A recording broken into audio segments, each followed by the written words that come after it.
This unscheduled live TV broadcast from Apollo 11 is one of the most contentious between moon landing skeptics and the NASA apologists.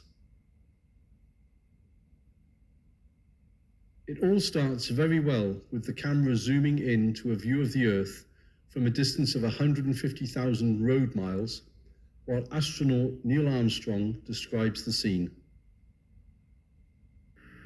There's one definite mild storm southwest of Alaska, looks like about 500 to 1,000 miles, and another very minor storm showing the south end of the screen near the, a long way south of the equator, probably 45 degrees or more south latitude.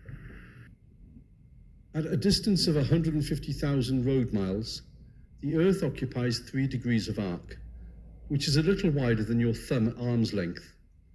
So either Armstrong is a lot closer than NASA claims he is, or he's looking at a zoomed-in view of the Earth. Either way, when Capcom asks him to clarify something, he's quick to make excuses.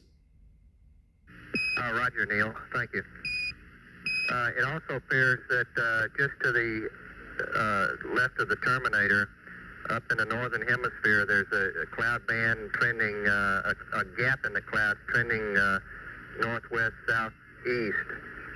It appears to us that comes in about over the northern United States, or perhaps the central United States. Is that about correct? Over.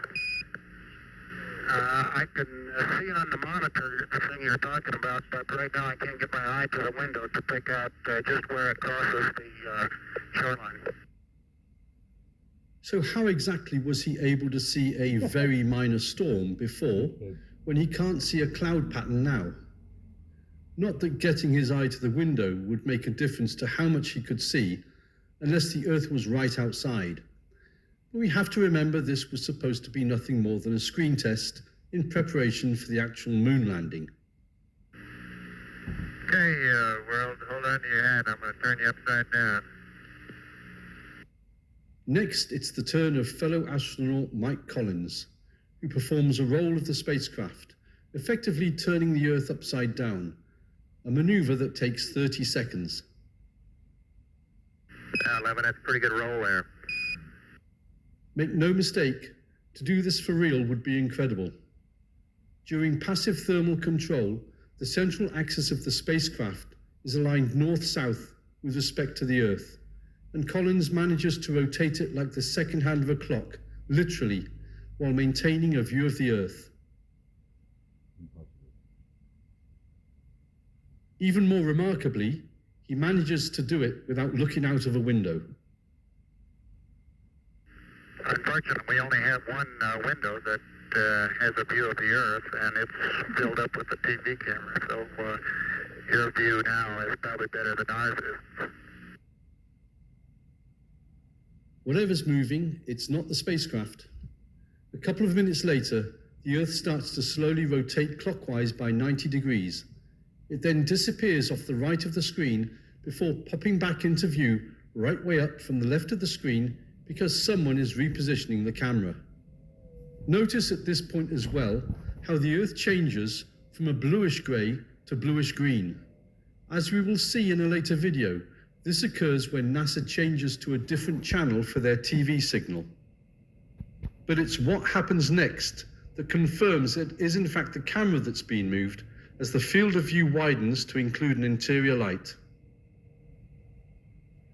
If the Earth is still in view, it's not through a cabin window, and Houston knows it.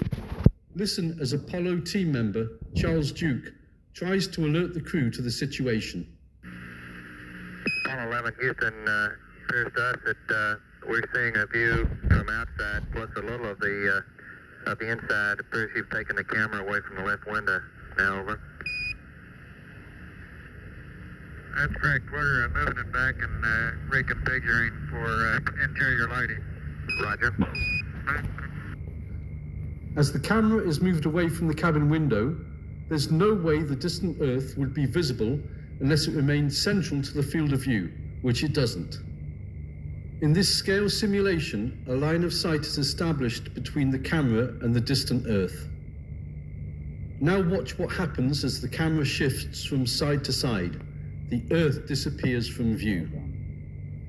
And it disappears even faster when the camera tilts left or right. So you can imagine how difficult it would be to maintain a line of sight on the distant planet through a 9-inch square window as you attempt to move backwards within the confines of a spacecraft the size of a caravan that's full of furniture, not to mention 2 roommates, with nothing more than this 3-inch monitor as your guide. By this stage, the interior light and Earth are bobbing around all over the place as the camera is being moved around. But the crew are still blissfully unaware of the problem as Duke once again tries to warn his friends live on air. We can still see the Earth through the left window. This time he gets straight to the point. Guys, the Earth should no longer be visible through the left window. But we were never looking at it through a window. It's on a TV, the one the crew was using to watch the same live broadcast from Earth during this screen test. Only they hadn't turned it off by the time NASA swapped to the TV camera signal coming from Apollo 11. And when they finally realized their mistake, you can see the embarrassment on Mike Collins' face.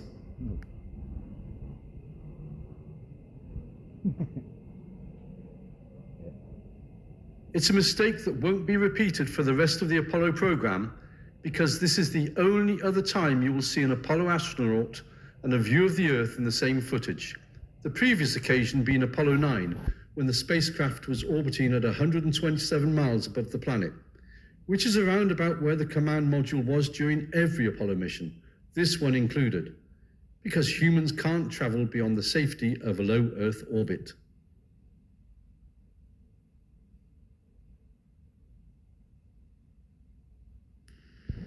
I saw color TV, RCA Victor color TV. I know what I've been missing now. Wow! I saw color TV. Gosh, the color is true. Her hair so red, her eyes so blue. It's just as though she's there with you.